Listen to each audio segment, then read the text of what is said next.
Well, welcome to another blustery installment of John Hurts Himself. And of course, Justin's with me this time. And we're at the beautiful and isolated Snake Range, or this specific one is the Deep Creek Mountains. It's punctuated by these beautiful granite spires in this area. And that peak that you can barely see is Ibapaw. It's around 13,000 feet. Sheesh, got a little snow last night. Yeah, I got a lot of See snow it up just there. dust in the upper reaches. Yep, and the clouds are in the sky. So anyways, our goal is to go up Granite Creek from the CCC camp. And then we are going to camp somewhere at the mouth after we go up the canyon today. Right over that way, and then right over that ridge. And then it's really cool because it's right under Ibapaw. And it is beautiful with all these great granite features, including like kind of a semi-arch, granite semi-arch. So that'll be cool. And then this range is huge, massive. Great Basin National Park makes up the head of the snake, and this part of the Deep Creeks makes the tail of the snake. So that's why they call it the Snake Range. And if you look at a map, you'll see how it snakes around, and of course the end is the National Park of Nevada. So this is the Utah section of it, and a historical fact here is that Trout Creek, which we'll be riding through tomorrow, was the place where they discovered or rediscovered the cutthroat trout after surveyors came through here in the 1970s. One of the last places, the Henrys is the other mountain range in Utah that were surveyed in the 1970s, and they were the last ones. Meaning that doesn't mean anything. It just means the government came through and delineated land. But that hadn't, obviously locals and people that lived around here for eons knew all about this place. So, but you know, discovering the cutthroat trout actually allowed for us to restore a lot of the ecosystems that were dying because of the lack of the fish. We thought the fish was extinct actually until we found that spot, or the government found that spot. So anyway, cheers. And that is kind of a little bit of history, whether you want to know it or not. Anyway, so up there is Indian Farm Canyon. You can see straight ahead. I've been up there. I think I've even posted photos from my Instagram that I don't even use anymore from that place. But we are going to go and show Justin Granite Creek because he's never seen it. I think that's kind of like the highlight of this entire place. But there are beautiful places all along here that are infrequently traveled. Let's just say that. Even this road and this free campsite at Friday is vacant right now, so you can see how little amount of people come through here even on a holiday. So it is pretty incredible. All right, well, we're gonna have more beauty. All right, well, we are on top, or the mouth I should say, of the canyon. You can see how high up we are. We came about, I think 1,400 feet to this point, maybe 1,500 feet. Here comes Justin right now. So 1,500 feet from the CCC camp, exactly 9 miles. So it's not an easy 9 miles. We did it in an hour, between an hour and 6 minutes and an hour and 15 minutes. I mean, he's less than 10 minutes behind me. So he did a really good job. I'm not easy to keep up with. Anyway, so here he comes. Oh. All right, folks. So we are at the beginning of the glacial flow that happens and eventually just runs out. So as it goes down the mountain that we just climbed, it totally is just gone. It flows nowhere. So basically these places are like glaciated fed water sources that are isolated. And what's interesting about this is I don't know, man. Maybe they're just siphoning it off. Who knows? Anyways, that's not cool, but whatever.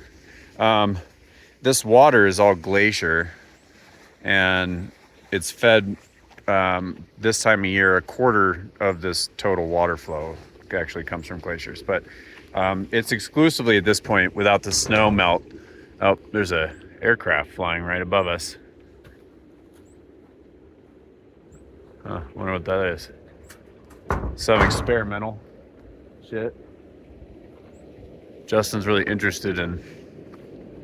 Look at this. It's whoa. Oh man, it's gonna be loud. Holy crap! Whoa! Oh my god! Here comes another one. Oh wait, there's another one. Whoa! Here they come. Here we are. Intro to the canyon. This is Granite Creek. It is beautiful. It is now a wilderness area, so that's good. They protected it. Let's just hope they didn't completely cut off access. But you know, either way, it's beautiful.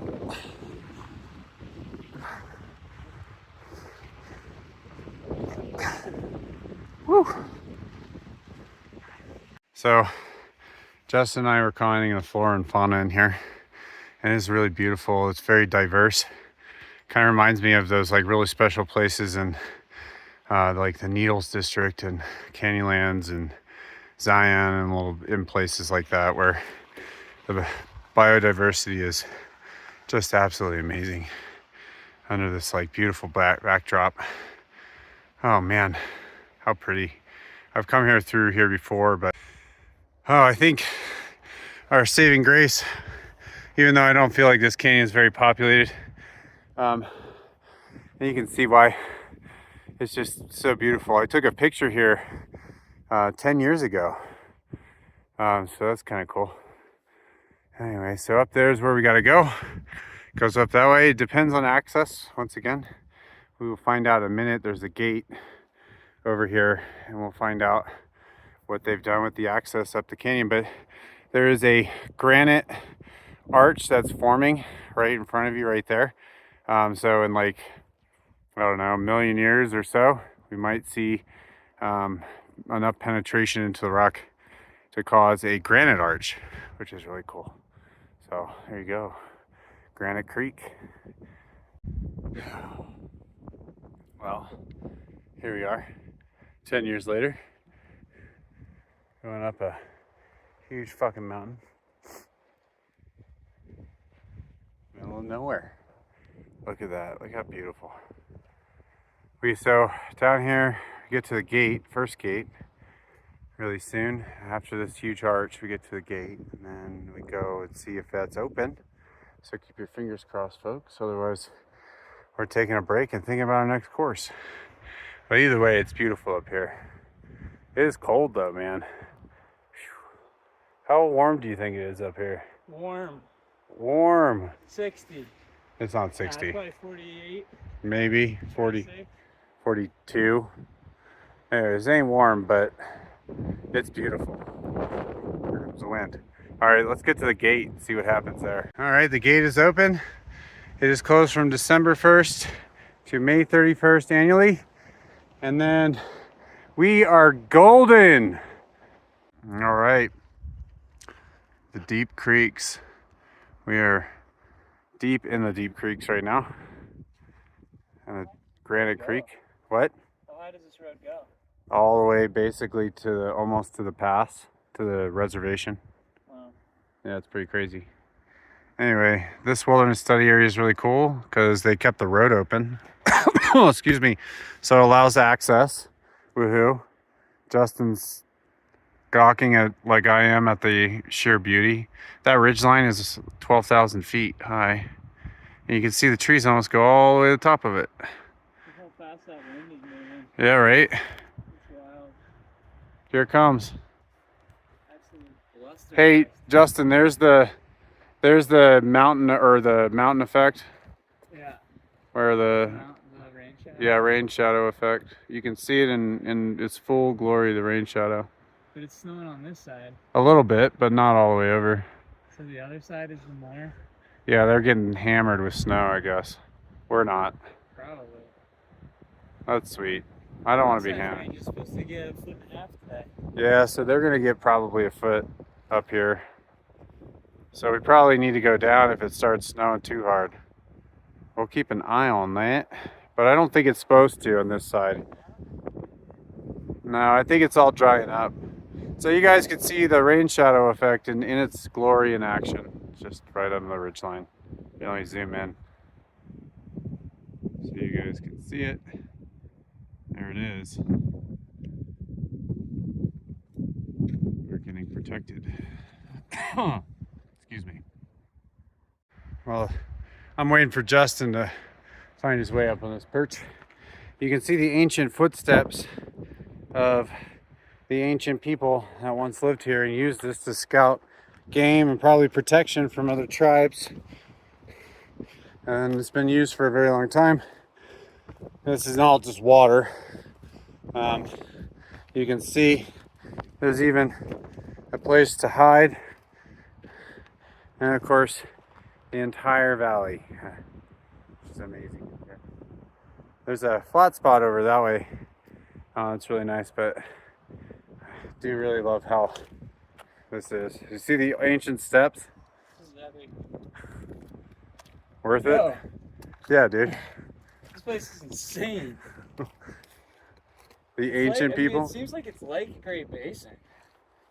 but nobody. But nobody. Yeah, it's pretty sweet. Don't tell. Oh. Jesus. Look at that. Wow. This is the campsite. Madeline, if you ever watch one of my videos, maybe you'll watch the Granite Creek one. But this is where we slept, my daughter, my wife, and I, 10 years, or actually, yeah, about 10 years ago, 9.5 years ago. So, crazy.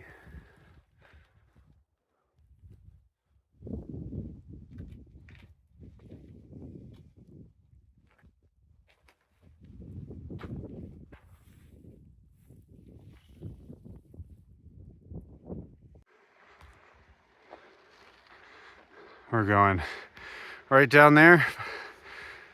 Oh, and then start climbing again after we get across the creek. Woohoo.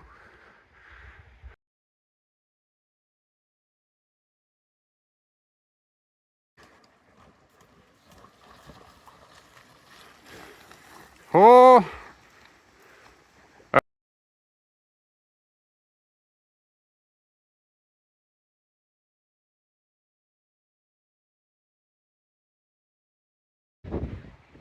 Woohoo. Climbing up this. It's a magical time to be here. And what a magical place. All right, there's the glacier right up there. That's why the creek is flowing. There's that thing. Remains permanently glaciated for the last, what, like, I don't know, 20,000 years or so. Anyway, long time. So that's why this place exists. Is when that glacier goes, this place may go, and that's the sad part. And all these aspen were like stuck here from the remnants of like thousands of years ago, and they grew up up this mountain, but now they have nowhere to go, and now they're stuck here. So depends on how long that glacier lasts. Woo-wee! Oh my gosh, look how pretty. Right under Eva. You can get it all. Well, maybe not get nothing.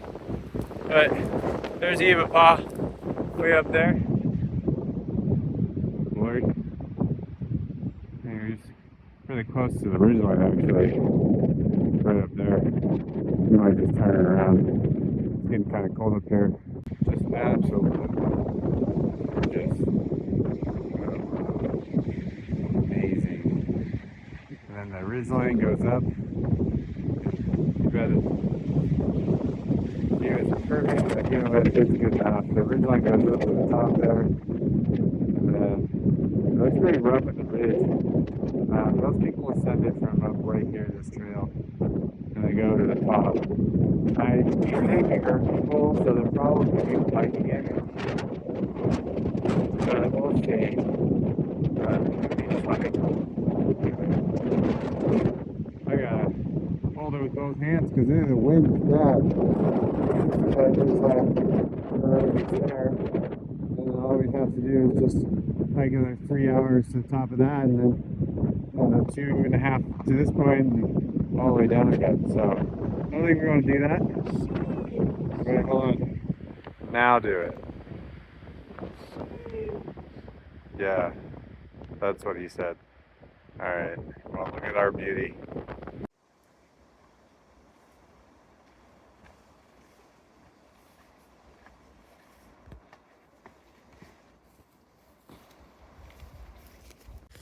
All right, so I'm cooking. I got some nice potash in here, some potassium from the wood. It's titanium, so you don't need a glove mitt. I mean, I guess most people would need a mitt, but I don't care. Years of being around kitchens. Anyway, so it's nice when we get to like make coals and do a dinner this way, because then we don't have to waste any fuel, just in case we need to use it at some other later date. At this point, we probably had enough fuel to do whatever, but I kind of wanted an oven effect with the cooking. I know a lot of people would be grossed out by like having potash in their food, but however, it actually makes it taste pretty good. I built a wall around, you can see, and then I just cook.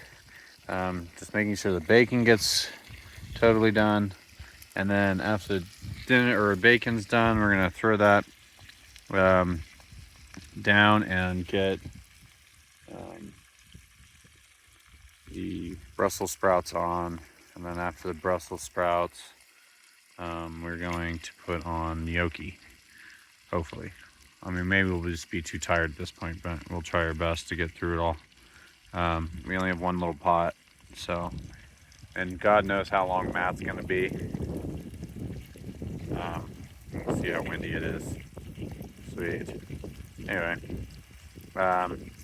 because Matt had more probably cooking utensils and stuff, so he could have done that. But I mean, yeah, you can see it's almost like perfect. Like you have this like perfect flame, and it's like doing it perfectly. We have like just a little bit on top, the heat, so we're like forcing it down onto the, kind of like an oven, down onto the meat. So cook this through, and then we'll add the Brussels sprouts.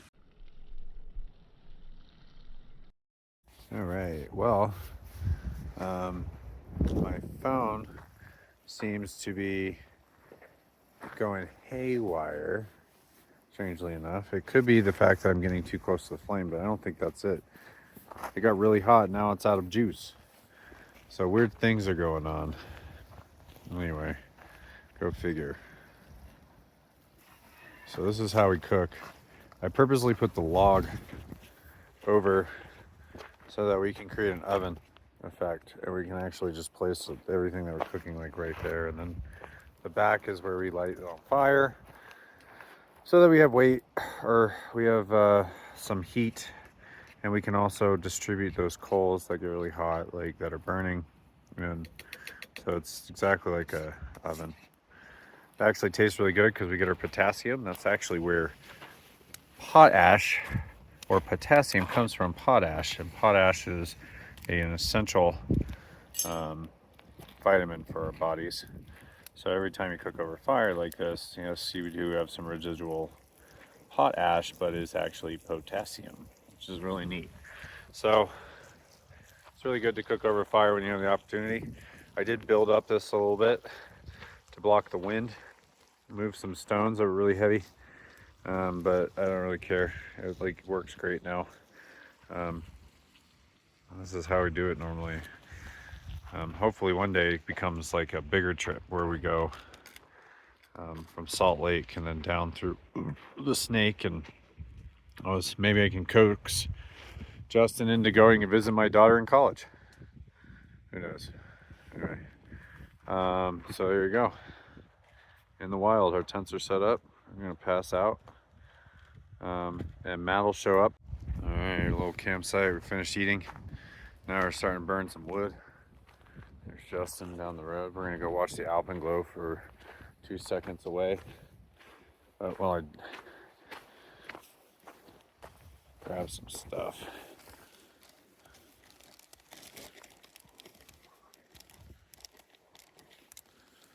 Always close up your stuff, folks, and hide it away.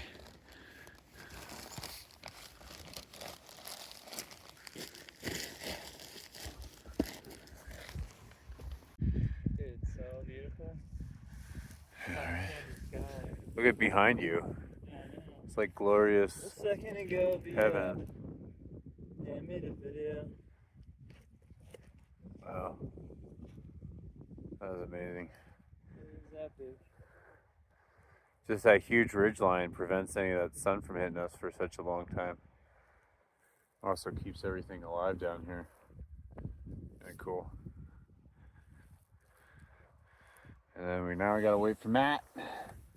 He's coming, supposedly from all the way down there. You can see the main road. We came all the way up from the main road canyon, where we have Alpen heaven. Wow, that's quite amazing.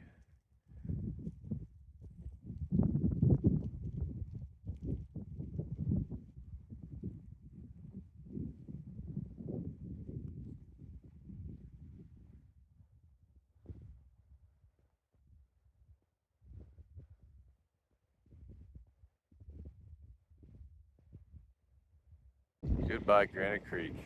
Are you ready to descend? All right, descend.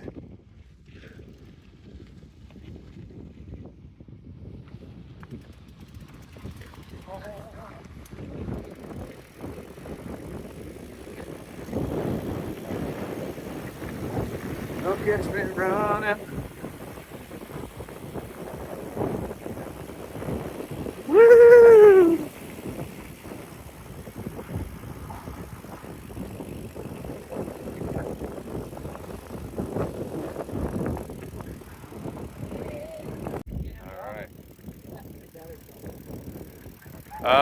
Day 2, and Matt forgot his helmet, so he's gonna run back. We don't have to pedal really right now because we're getting blown so hard.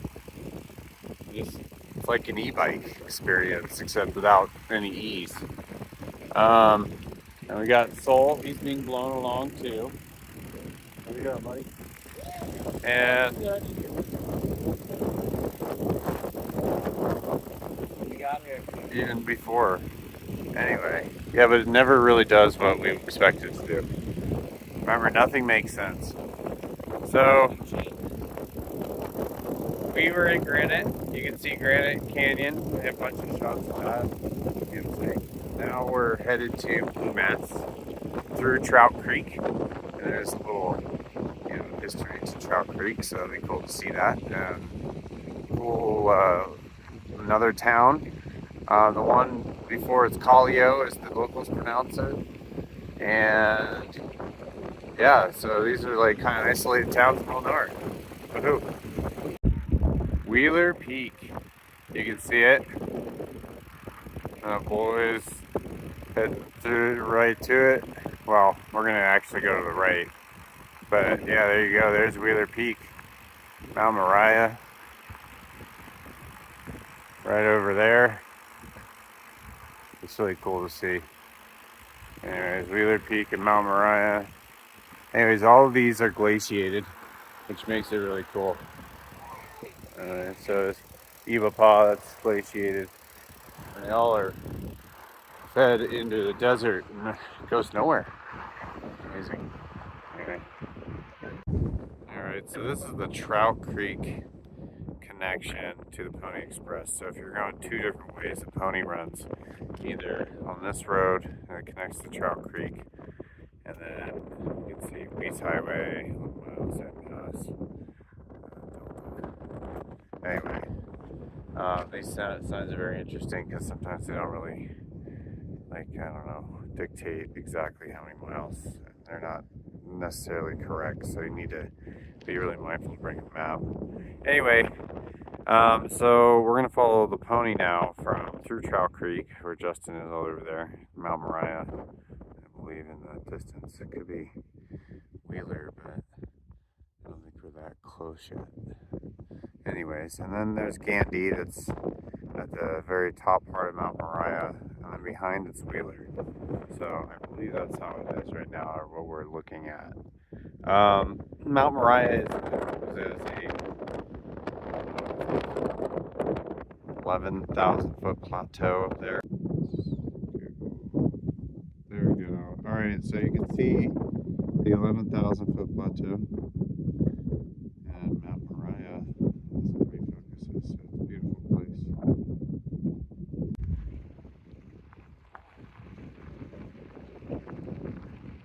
Welcome to Partoon, the only school in the whole area. Pretty cool. Just met one of the teachers.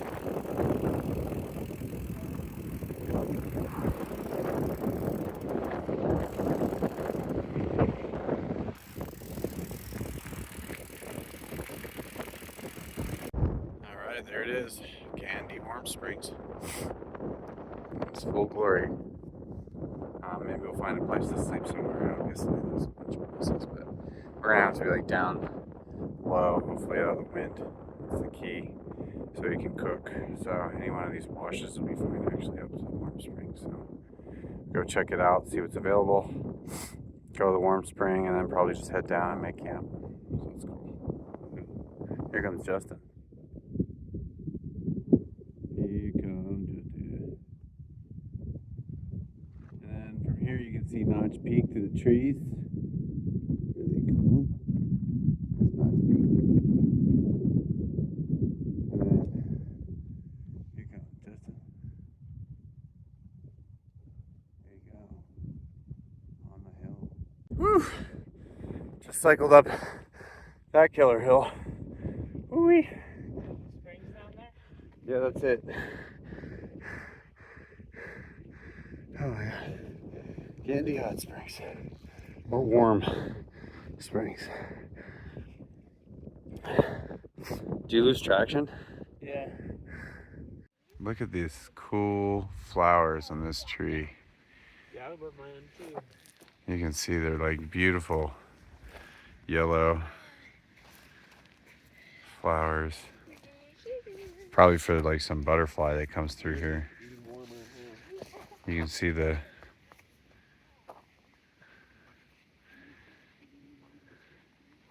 oop, look, I got gnats. Wow. That's so cool.